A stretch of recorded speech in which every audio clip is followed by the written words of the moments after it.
William St. Onge was a dedicated and able public servant who gave himself to his full capacity. His moral quality, dedication, and personal sacrifice earned him our love and respect.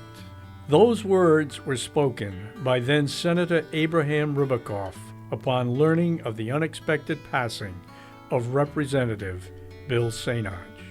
Similar statements of shock and grief were echoed by local, state, and national party leaders from both sides of the aisle upon receiving the news of Bill's passing in 1970 at the age of 55. But as we look back upon what brought him to this elevated status in the eyes of friends and associates, and review the articles and documents that were compiled during his personal and political lifetime, one has to search long and hard to find a negative comment about the man. Bill's religious background, devotion to family, and a dedication to fairness regardless of personal or political beliefs certainly played a role in contributing to the man he became, and part of that beginning was his early education at Putnam High School. He was so even-keeled, and you knew where you stood without ever getting yelled at. You knew where you stood if you'd done the right thing or the wrong thing. He just was really a good person, and you knew that. And so that's something I've always been really proud of, is what a good man he is. He was born in October 1914 to William and Alma St. Onge. In his early years, the family lived on Chapel Street, wiped out by the flood of 1955. It was a short walk to start his schooling at St. Mary's, where his parents were prominent members, before he established himself as a popular member and president of Putnam High's class of 1932. Following the same path as brothers Paul and Theodore, who entered priesthood, and Sister Rita, who joined the Daughters of the Holy Spirit and became a provincial superior, Bill's first 2 years following graduation were spent at St. Thomas Seminary in Bloomfield, Connecticut. From 1934 to 1937, he studied at the Grand Seminary of St. Brieuc in France, and later at the School of Political Science in Paris. It was about this time that the draw to a political career began to outweigh the religious path of his siblings. He had gone to France to study for the priesthood, and he'd made a decision that really was not the life for him.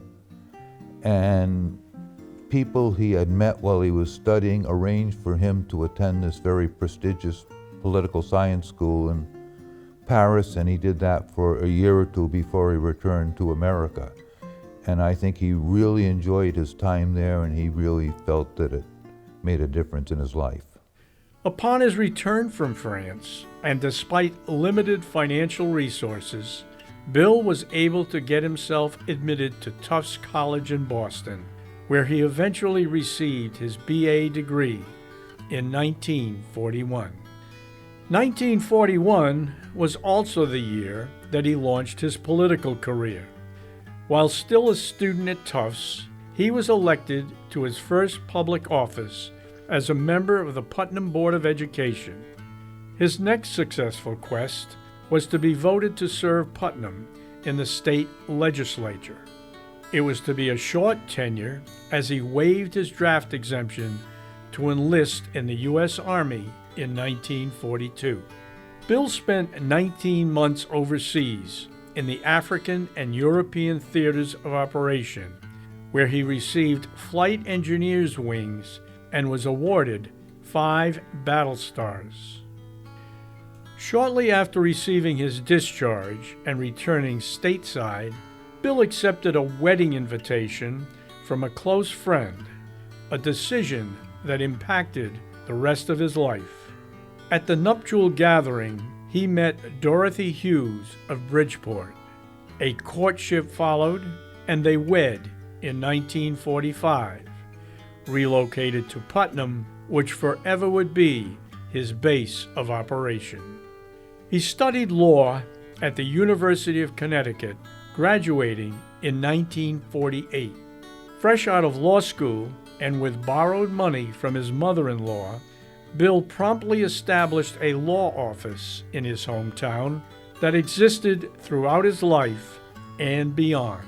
And he resumed his political journey, being elected to the office of Judge of Probate, the first Democrat in Putnam to win this position.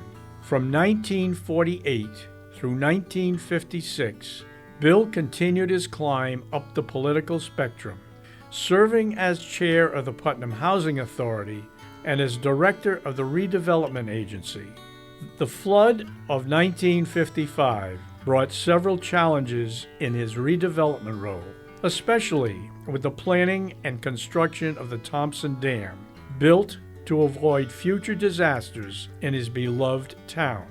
Meanwhile, on the home front, the family started to grow. From a rented Church Street apartment, the St. Onges established a permanent residence at 88 Mechanic Street. Bill Jr. was the first of 5 children, followed by Mary, Susan, Constance, and Anne.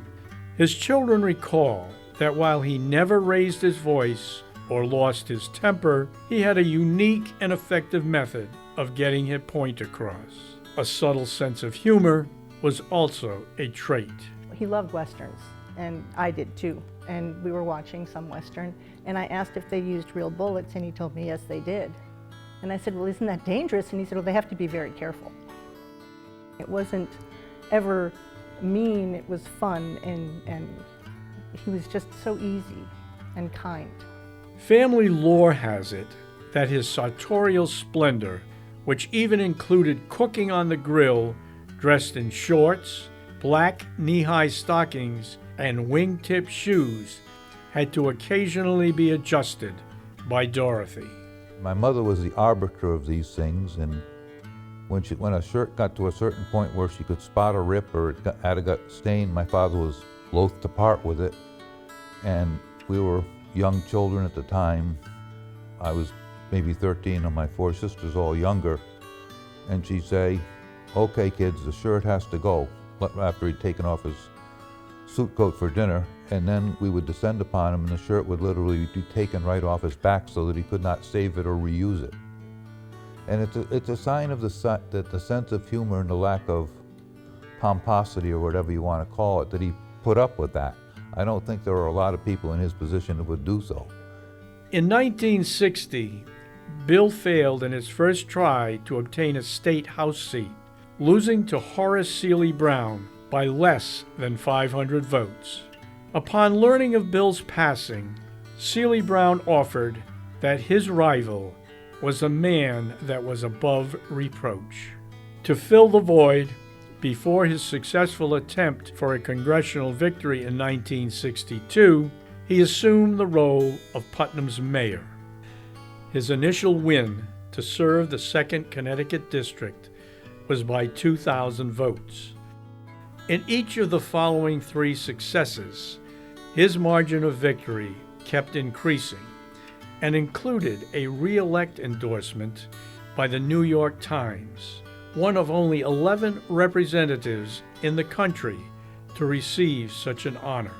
The 4-term member of Congress was the first Putnam native to achieve congressional status. Bill's role in the House under Presidents John Kennedy and Lyndon Johnson included serving the following committees: Judiciary, Merchant Marine and Fisheries, and Coast Guard.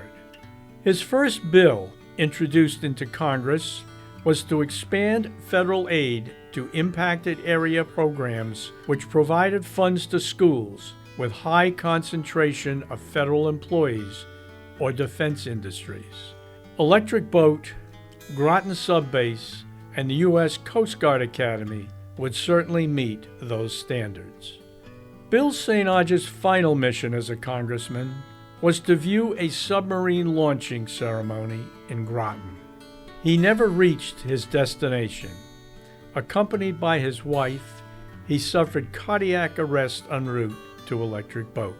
A heart attack and previous heart surgery were part of his past medical history.